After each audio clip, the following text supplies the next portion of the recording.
Gregorius Ronald Tanur terdakwa kasus pembunuhan pacarnya sendiri, Dini Sera Afrianti, divonis bebas oleh Majelis Hakim Pengadilan Negeri Surabaya. Vonis bebas itu langsung jadi sorotan publik.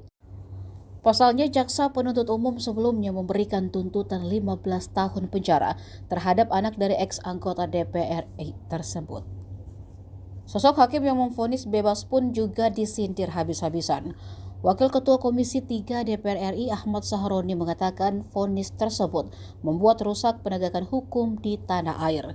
Sebab menurutnya kasusnya punya bukti jelas, rekaman, hingga membuat korban sampai meninggal dunia tapi pelaku dibebaskan.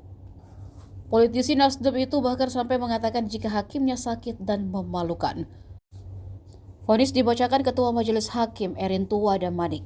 Hakim Erin Tua menyatakan terdakwa yang juga putra dari politisi PKB itu dianggap tidak terbukti secara sah dan meyakinkan telah melakukan pembunuhan maupun penganiayaan yang menyebabkan tewasnya korban.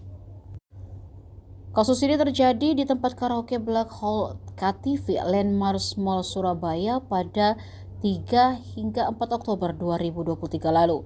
Ronald dan teman-temannya mulanya berkaraoke dan meminum minuman beralkohol. Namun ketika akan pulang, terdakwa dan korban terlibat cekcok. Setelah keluar dari tempat karaoke, cekcok keduanya masih berlanjut. Saat berada di dalam lift untuk menuju tempat parkiran, korban sempat menampar terdakwa. Terdakwa kemudian membalas dengan mencekik leher korban.